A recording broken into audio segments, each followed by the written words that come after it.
Gracias por la Ya semana. muy amable. Bien. Gracias.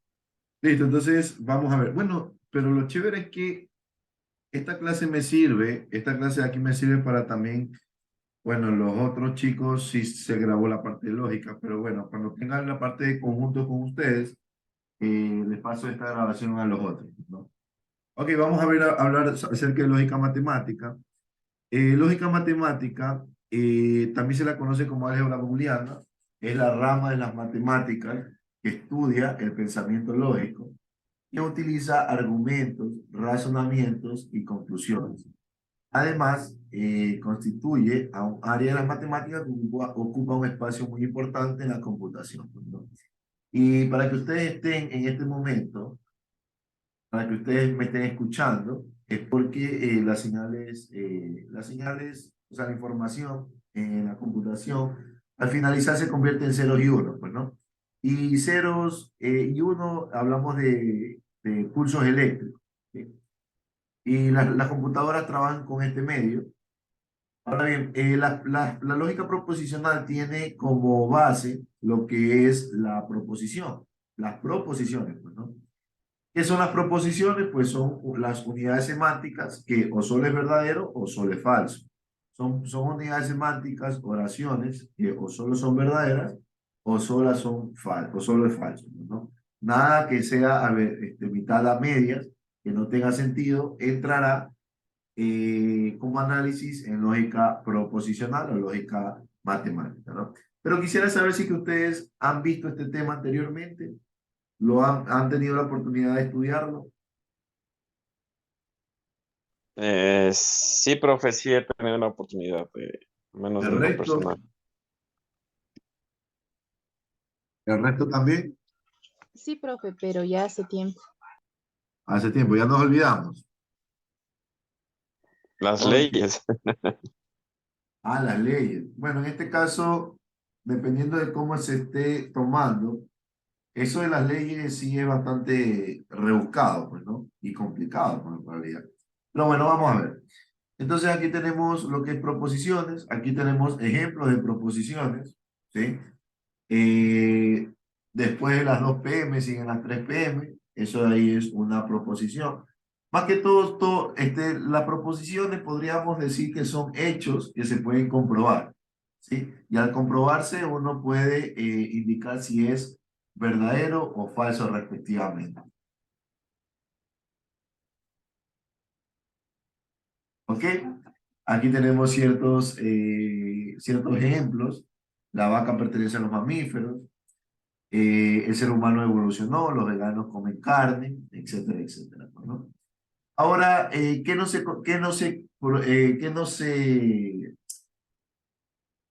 considera una proposición? Aquí nosotros tenemos preguntas, refranes, oraciones exclamativas, oraciones que también dependen de un punto de vista, pues, ¿no?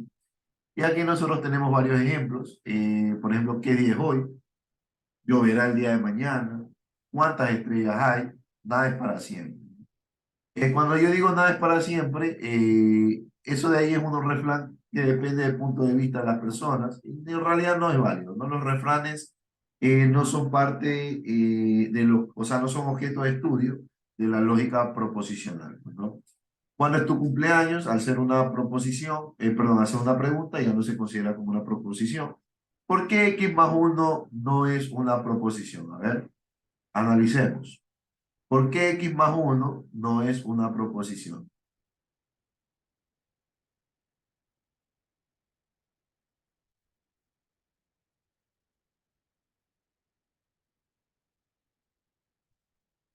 A ver, ¿por qué x más uno no es una proposición?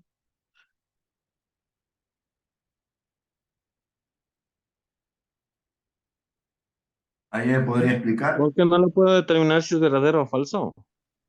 ¿Y por qué no se puede determinar si es verdadero o falso? Pienso que faltan más condiciones. En realidad, bueno, en realidad no podemos decir que es una proposición porque, veamos, si x toma el valor de 2, veamos, 2 más 1 es igual a 0, eso es totalmente falso. Si por otro lado x es igual a menos 1, me quedaríamos menos 1 más 1 igual a 0, eso es verdadero. ¿Qué nosotros vamos a ver aquí? Vamos a ver que dependiendo del valor que tome x, ¿verdad? Dependiendo del valor que tome x, el resultado será verdadero o será falso. ¿Sí o no? Es que decir que depende de algo externo, depende de la variable x, ¿sí? Entonces, por eso no se consideraría una proposición. Y al contrario, si yo, o sea, cuando yo reemplace el valor de x, ahí sí se convierte en una proposición. Pero mientras no reemplace el valor de x, no se consideraría una proposición, pues, ¿no? Y aquí, por ejemplo, aquí en la parte de abajo nosotros tenemos un ejemplo de 2 más 2 es igual a 5. Es una proposición falsa, pero es una proposición, ¿sí? Está definido su valor lógico. ¿Alguna pregunta, por favor? No, gracias. Ok. Aquí nosotros tenemos el valor de verdad. El valor de verdad de una proposición es la cualidad en la cual nosotros podemos, indicar si que esta va a ser verdadera o va a ser falsa, pues, ¿no? Es básicamente, el valor de verdad es el valor que nosotros le damos, el valor lógico que le asignamos a una proposición. Básicamente eso es el valor de verdad, ¿sí? En algunos libros se suele utilizar el valor F o T, o F o E, pues, ¿no? F o T por false o true en inglés, pues, ¿no? Y F o E de falso o verdadero, ¿no? Pero nosotros vamos a trabajar con ceros y unos, ¿sí? Uno le vamos a asignar cuando la proposición es verdadera y cero cuando la proposición es falsa. Y de esta manera nosotros podemos definir proposiciones falsas, ¿sí? Fíjense que aquí, este operador que nosotros observamos aquí, este signo es de equivalencia lógica, pues, ¿no?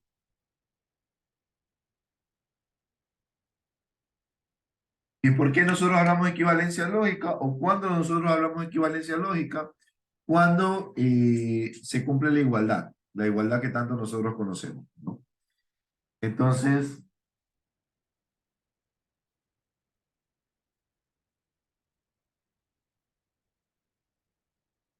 ok, entonces luego acá tenemos proposiciones verdaderas. Vamos a observarlas un momento y si tienen alguna pregunta me avisen.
Ok, entonces aquí hay que tener en cuenta también sobre las proposiciones simples, pues, ¿no? ¿Qué es una proposición simple? Es una proposición que no tiene ningún conector lógico. ¿Se acuerdan cuáles son los conectores lógicos?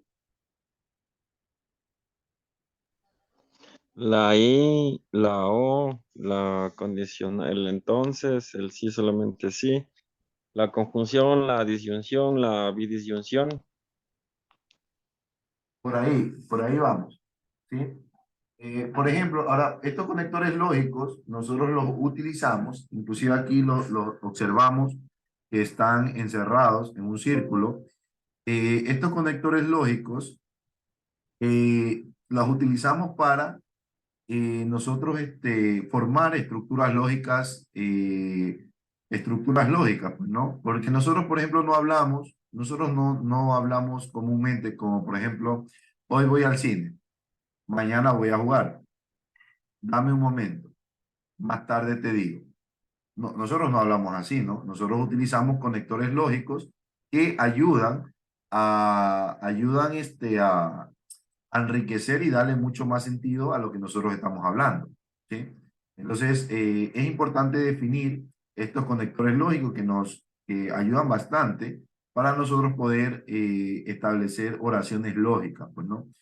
Entonces, en negrita, nosotros tenemos estos operadores, ¿sí? Por ejemplo, el primero es no, el segundo es y, el tercero es o, el otro es o es esto o es lo otro, pues, ¿no? Sí, entonces, sí, solo sí, ¿no? Cada una de estas palabras hace referencia a un operador lógico, ¿no? El primer operador lógico que vamos a ver es el de la negación. La negación se representa por el símbolo, este símbolo que ustedes ven aquí, o también nosotros representamos con este otro símbolo, ¿no?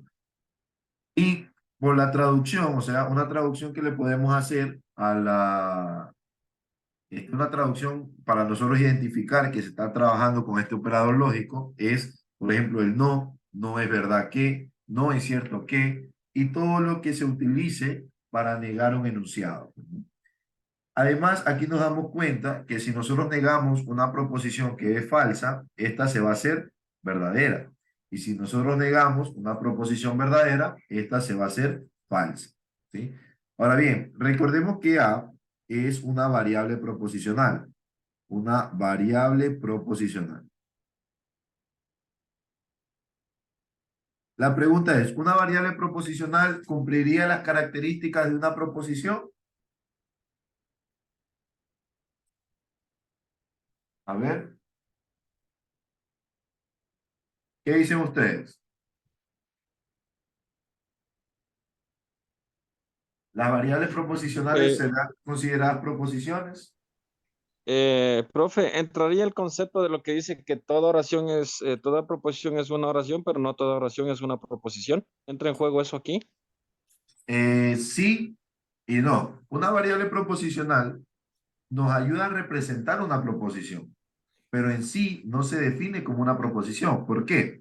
Por ejemplo, les voy a indicar cuál sería un ejemplo de una variable proposicional. Si yo digo, el día de mañana va a llover, la pregunta es, ¿eso es una proposición? No. ¿Por qué no es una proposición? Porque al momento que yo digo mañana lloverá, nosotros no está definido si va a llover o no, pues, ¿no? O sea, en el día de hoy no sabremos si es que va a llover, pero se convertirá en proposición cuando transcurra el día de mañana y si llueve se convertirá en verdadero y si no llueve se convertirá en falso. Pero la diferencia entre mañana va a llover y, por ejemplo, ¿cómo estás? Está en que la primera, o sea, en la pregunta de cómo estás, jamás va a ser considerada ni una variable proposicional, pero una proposición. Mientras que el enunciado, mañana va a llover, se considera como una variable proposicional, porque sabemos que el resultado es o pasa o no pasa. ¿Sí estamos claros o no? Gracias. ¿Sí estamos claros? Sí. Ok, entonces esta es la negación, pues, ¿no? Luego tenemos el de la conjunción. El de la conjunción se utiliza para agregar información, ¿sí? ¿Y cuál es la traducción que nosotros podemos entender? Podríamos trabajar con el y, el pero y el además, ¿sí? Ahora bien, en este caso, nosotros tenemos, ¿cuántas variables proposicionales tendríamos aquí? Dos. Dos. Tendríamos dos, ¿verdad? Y a pesar de que cada una de ellas solo puede tener pueden tener dos resultados, verdadero o falso, pero cuando se combinan, me forman cuatro posibles combinaciones. La primera, que la primera sea verdadera, y la otra verdadera también, y así sucesivamente, pues, ¿no? Es decir, que al momento de que se combina, yo voy a tener 4 posibles combinaciones para efectuar este operador. ¿Ok? Ahora bien, ustedes tienen que aprenderse estas tablas, es importante que ustedes se las aprendan. Para que nos aprendamos más rápido estas tablas, a esta conjunción se la conoce como la multiplicación lógica, pues, ¿no?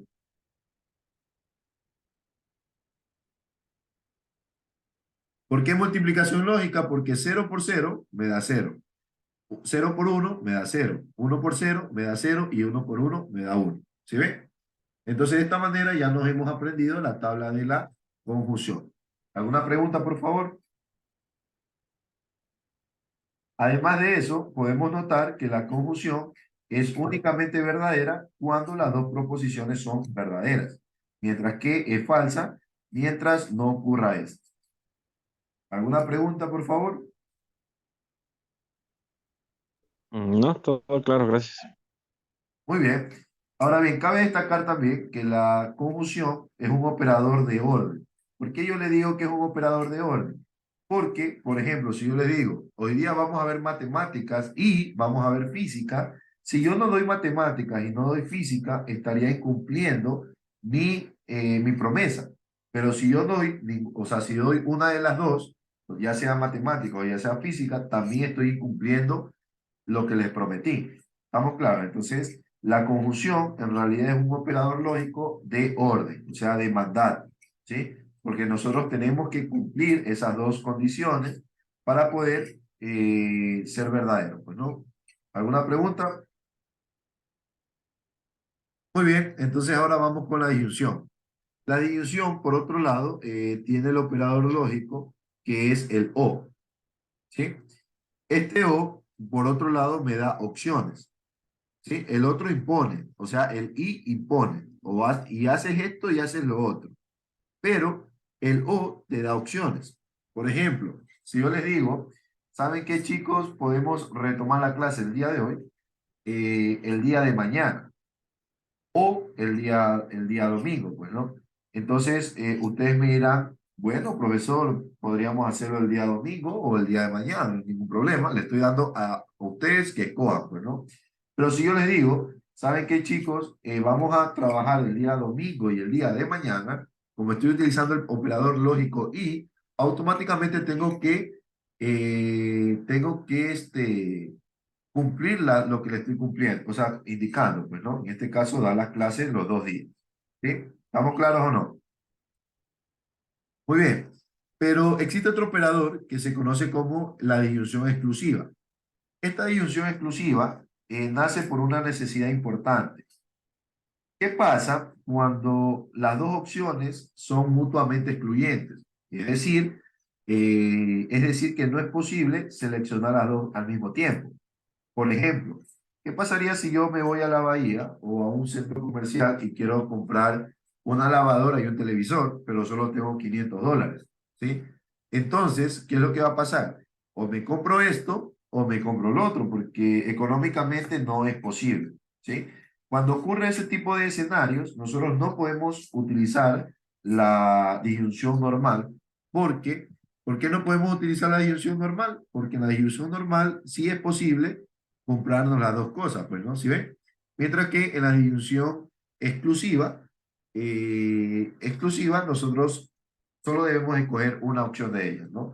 Vuelvo y repito, la disyunción anterior, o sea, esta que ustedes ven aquí, la normal, me da opciones, me permite escoger una o más opciones, ¿sí? Por ejemplo, cuando tú le invitas a una persona y le dices, ¿sabes qué? Podemos ir a tomar un café o podemos, qué sé yo, ir a almorzar. Y la otra persona te dice, "Bueno, ok, podemos hacer las dos cosas, podemos escoger una de ellas, no hay nada, pues no hay ningún problema. Pero si tú le dices a esa persona, o vamos a comer, o vamos a tomarnos un café, entonces le estás diciendo que solo puedes escoger una de ellas, ¿sí? Y no puedes escoger otra más. Esta de aquí vendría a ser la disyunción exclusiva, pues, ¿no? Y es muy importante, aunque no es tan común.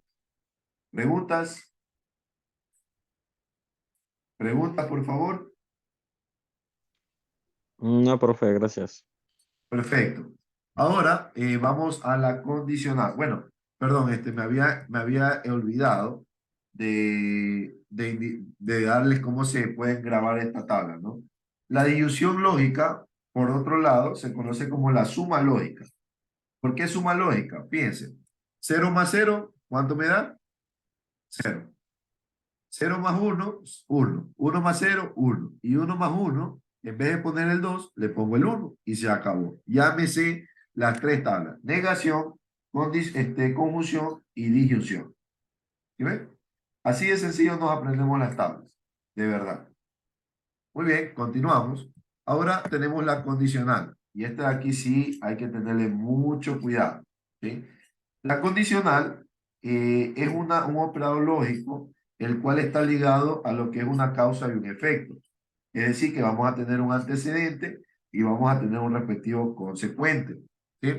Ahora bien, simbólicamente, la condicional es representada por una flechita, la flechita que ustedes observan ahí, donde luego en la flecha nosotros colocamos el consecuente, ¿sí ven? Aquí colocamos el consecuente y antes de la flecha nosotros colocamos el antecedente.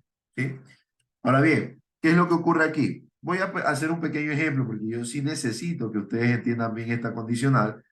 Presten atención, miren, si yo digo lo siguiente, hoy estudio, hoy estudio y me esfuerzo, hoy me estudio y me esfuerzo,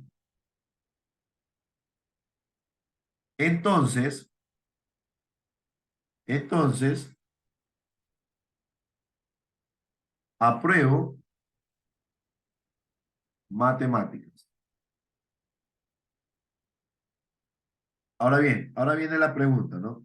¿Qué pasa si hoy no estudio y tampoco apruebo matemáticas? Eso tiene lógica. A ver,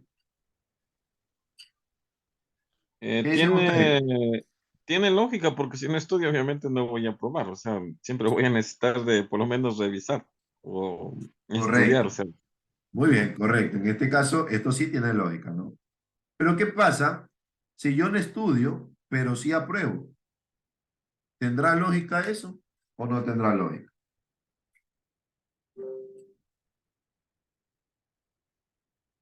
A ver,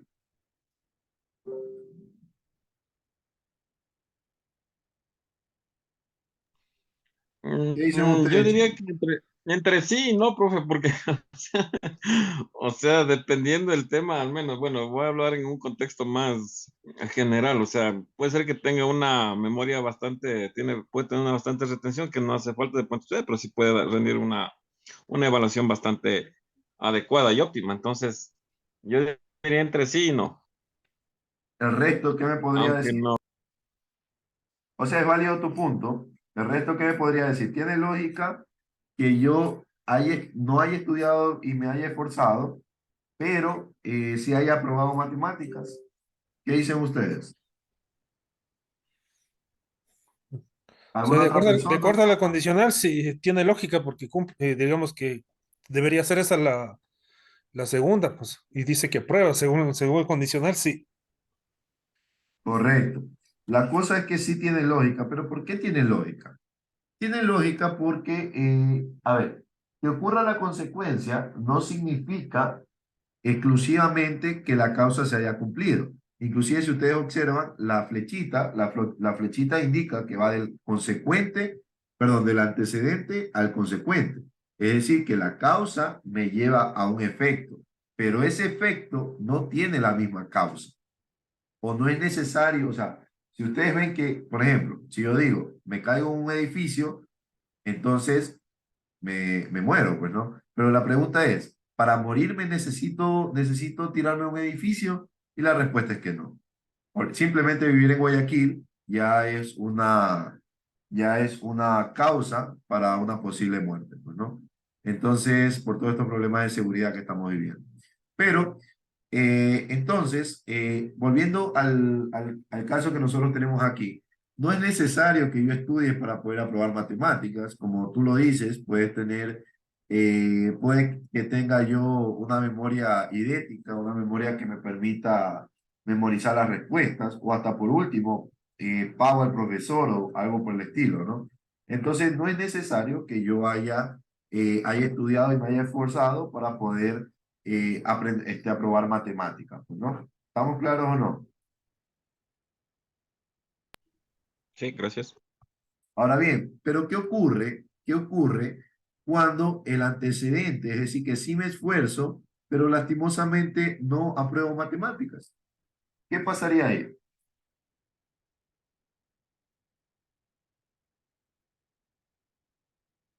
¿Tendría lógica eso o no tendría lógica? O sea, entraría en la lógica de que no porque estudia tiene que pasar la materia, sino es, puede, no, eso pasa igual en la vida real, pues. Usted estudia e inclusive se reprueba. No es Eh, un, ya, pero quizás no estudió lo suficiente, pues, ¿no? claro. Ujú. En este caso, esto de aquí es falso. ¿Por qué es falso? Porque decir que usted, o sea, decir que usted estudió y que no aprobó, eso es correcto, o sea, es lógico. Es lo mismo que si yo me lanzo de un edificio y me lanzo de un edificio sin paracaídas, sin ninguna protección, vaya a sobrevivir. Es exactamente lo mismo. La causa está ligada a un consecuente, pero que la causa no se cumpla, perdón, que la causa se cumpla y el consecuente no se cumpla, eso está incorrecto, eso está mal. ¿Sí? ¿Por qué? Porque una consecuencia de aprobar matemáticas es que haya estudiado y me haya esforzado. ¿Sí estamos claros? Y ahí nosotros sacamos que es suficiente que yo que me haya esforzado y haya estudiado para aprobar matemáticas. Es suficiente, pero no es necesario. ¿Por qué no es necesario? Porque yo puedo irme por otra vía, pues, ¿no? ¿Ok? Ahora, y finalmente, ¿qué pasa si yo estudio y apruebo el curso? Eso tiene toda la lógica del mundo, pues, ¿no? ¿Ok?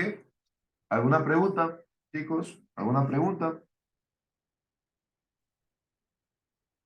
No, todo claro, gracias. Ok, entonces en las traducciones, aquí sí en las traducciones hay que tener mucho cuidado, porque en las traducciones nosotros tenemos algunos conectores lógicos que representan una condicional, que representan una causa y un efecto, pues, ¿no? Tenemos el primero, perdón, si A, B, A solo si B, B cuando A, B porque A. Ahora bien, esto de aquí, este conector que está aquí, que es, déjenme marcarlo, este conector que es B porque A, y luego tenemos B puesto que A. ¿En qué se diferencian de los otros? Y B siempre que A. ¿Qué se diferencia de los otros? A ver,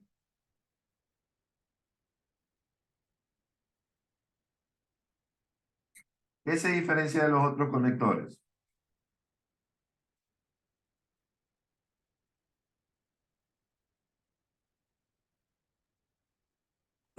Digamos que depende del segundo, el primero. No sé. Yo digo que depende de los valores de verdad. No, observemos que eh, el A, el A representaría ¿qué cosa? ¿El antecedente o el consecuente? El antecedente. Y el B representaría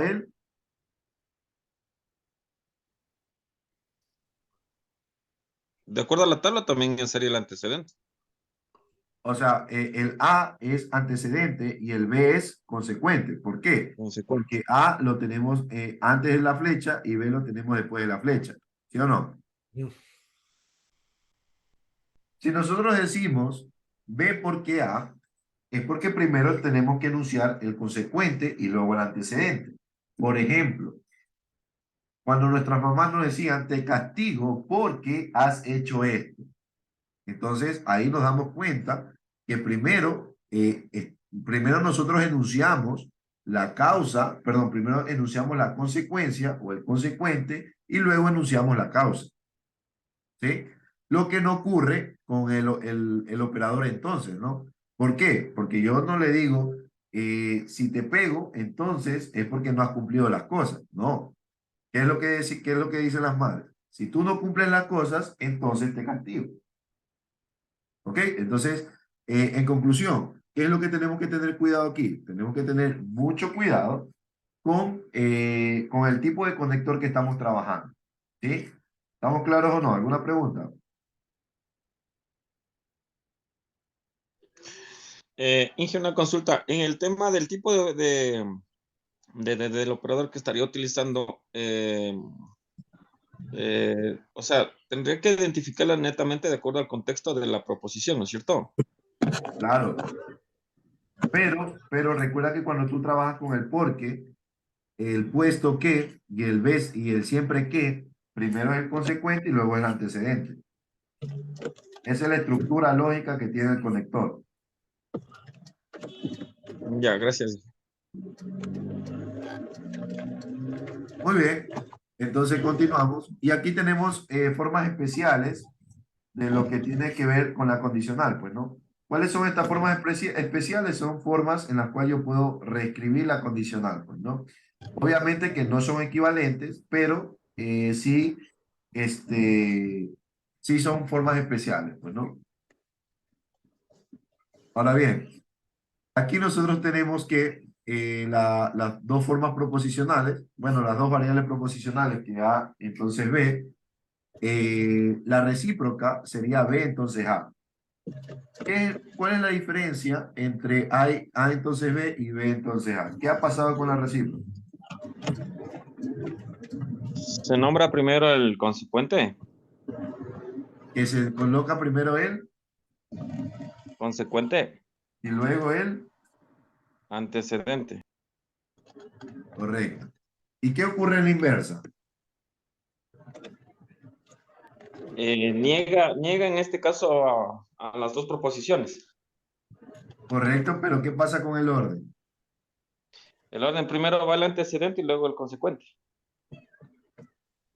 No, no, ¿qué pasa con el orden? ¿Se ha mantenido o no? El orden sí se mantiene de acuerdo a la proposición original con el entonces. Solo están negando las dos primeras proposiciones de acuerdo a la estructura de A entonces B. Correcto. ¿Sí? Entonces, la inversa lo que hace es negar, sí, cambiar el orden del antecedente y el consecuente respectivamente, pues, ¿no? ¿Y qué pasa con la siguiente, que es la contrarrecíproca? Niega a o sea, primero toma en cuenta el consecuente, luego el antecedente. Bueno, niega primero al consecuente y de ahí al antecedente. Pero primero, ¿qué hace? Primero hace la recíproca, ¿verdad? Por ejemplo, Claro. mira, yo tengo A entonces B. Déjeme cambiar. Aquí nosotros tenemos A, déjeme poner este otro color. Nosotros aquí tenemos A entonces B. La recíproca sería B entonces A. Y si a la recíproca le saco la inversa, sería la negación de B y la negación de A, que es lo que nosotros tenemos acá. Es decir, que la contrarrecíproca no es otra cosa más que la combinación de estas dos en una misma estructura lógica, ¿no? ¿Estamos claros o no? Ok, entonces aquí nosotros tenemos un ejemplo en el cual dice que si mañana es miércoles, entonces el próximo mes es mayo. Por lo tanto, la recíproca, ¿qué es lo que va a pasar? La recíproca cambiamos el antecedente por el consecuente. ¿Cuál es el antecedente en esta estructura? Es este de aquí vendría a ser el antecedente, ¿no? Mañana es miércoles. Entonces, el próximo mes es mayo. Entonces, B sería el consecuente. Por lo tanto, la recíproca de esa proporción